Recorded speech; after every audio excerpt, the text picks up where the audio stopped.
नमस्ते आप सभी को। मैं रीना ढिल्लो एक बार फिर से आपका स्वागत करती हूँ। आज हम पढ़ने वाले हैं राम काव्य धारा। कृष्ण काव्य धारा हमने पढ़ ली है, ठीक है। उसके बाद जो ये हम भक्ति काल ही अभी पढ़ रहे हैं, आदिकाल पढ़ लिया हमने, और भक्ति काल के अंतर्गत जो हमारी निर्गुण काव्य परंपरा थी उसको पढ़ लिया। समगुण के अंतर्गत हमने कृष्ण काव्य को पढ़ लिया और अब पढ़ने वाले हैं राम काव्य को।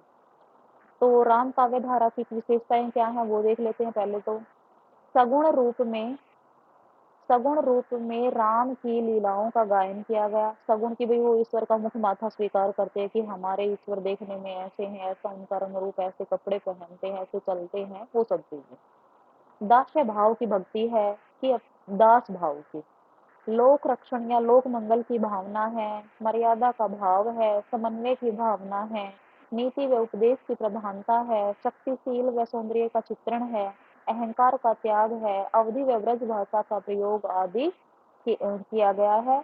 और भाई रूपक, उपमा रूपक, उत्प्रेक्ष अलंकार इनके प्रिय अलंकार हैं। तुलसी का रूपक प्रिय अलंकार है, ठीक है। इन अलंकारों का प्रयोग किया है इन कवियों ने, और जो इसके प्रमुख जो कवि हुए हैं तुलसीदास जी हैं, और उनका जो प्रिय अलंकार है वो रूपक है। ये भी आप नोट कर लेना, प्रिय अलंकार रूपक है।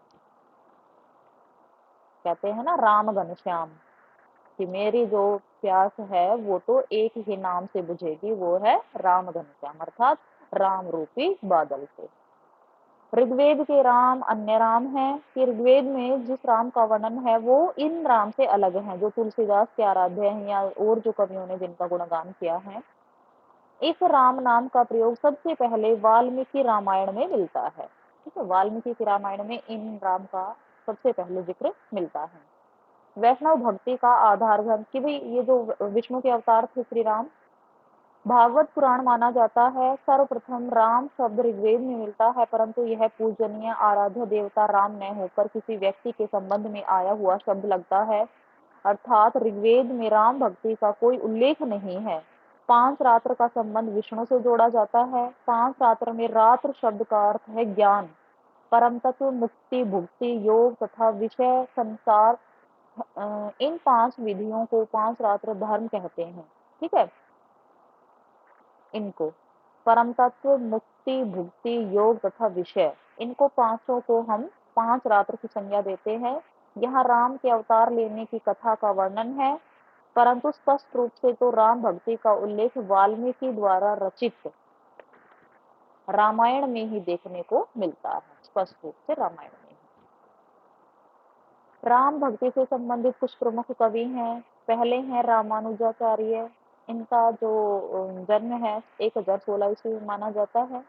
इनका दर्शन विशिष्ट अद्वैतवाद है और ये श्री संप्रदाय से संबंधित है। रामानुजाचार्य को शेष या लक्ष्मण का अवतार माना जाता है। श्री संप्रदाय की प्रधान गद्दी तोताद्री में स्थित है। रामानुजाचार्य की 14वीं शिष्य परंपरा में सुप्रसिद्ध स्वामी रामानंद हुए, ठीक है। इनको लक्ष्मण का अवतार माना जाता है। अब है रामानंद, जो इनके जो 14वीं शिष्य परंपरा में हुए हैं, वो रामानंद। इनका जन्म 1367 माना जाता है। हिंदी में राम काव्य परंपरा के प्रस्तुतकर्ता रामानंद माने जाते हैं। हजारी प्रसाद द्विवेदी ने कहा है कि मध्य युग की समग्र स्वाधीन चिंता के गुरु रामानंद ही थे। रामानंद के गुरु राघवानंद थे, ठीक है। रामानंद के गुरु राघवानंद थे। इनके जो ग्रंथ हैं वो है वैष्णव मताब्ज भास्कर, श्री राम अर्चन पद्धति, योग चिंतामणि, राम रक्षा स्तोत्र और आनंद भाष्य। इनकी एक प्रमुख पंक्ति है, साथ साथ हम पंक्तियां भी लेकर चल रहे हैं क्योंकि ये भी बहुत पूछी जाती है कि ये पंक्ति किसकी है। कहाँ जाई हो धरी लाग्यो रंग, मेरो चंचल मन भयो अपंग, ठीक है। वैष्णव मताब्ज भास्कर में इनके शिष्य सुरसुरानंद ने 9 प्रश्न किए थे, जिनके उत्तर में इन्होंने राम तारक मंत्र की विस्तृत व्याख्या की थी। जो इनके शिष्य थे सुरसुरानंद, इन्होंने इनसे 9 प्रश्न पूछे थे, तब इन्होंने इस ग्रंथ की रचना की थी कि इनमें बताया गया है कि किस प्रकार से राम हमें अपने जो हम जीवन जी रहे उससे पार लगाते हैं। इनके मंत्र दिए थे।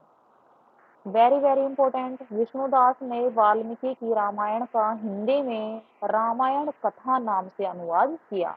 कि जाहिर सी बात है वाल्मीकि ने इसको रामायण को संस्कृत में लिखा था और फिर विष्णुदास ने इसको हिंदी में अनुवाद किया रामायण कथा नाम से। एक बात और देख लेते हैं, विष्णुदास ने वाल्मीकि की रामायण हिंदी में अनुवाद राम कथा नाम से किया, ये वही बात है, इधर जो मैंने लिखा हुआ है यही दोबारा से लिखा हुआ है। ठीक है, तो आज के लिए इतना ही, बाकी जो रामानंदी संप्रदाय है वो और देख लेते हैं एक बार। ठीक है, फिर बाद में तुलसीदास को कल पढ़ेंगे क्योंकि एक बड़ा टॉपिक रहने वाला है। तो रामानंदी संप्रदाय की सर्वप्रथम गद्दी कृष्णदास परिहारी ने अजमेर के गलता नामक स्थान पर स्थापित की थी। ठीक है, अजमेर के गलता नामक स्थान पर स्थापित की थी। रामानंदी संप्रदाय में गलता को उत्तर भारत को उत्तर तोताद्री कहा जाता है। ठीक है, और गुरु शिष्य परंपरा कैसे रही? सबसे पहले अनंतानंद हैं, फिर कृष्णदास परिहारी हैं, और इनके जो शिष्य हैं अग्रदास और कीलादास। अग्रदास के शिष्य नाभादास और कीलादास के शिष्य द्वारकादास।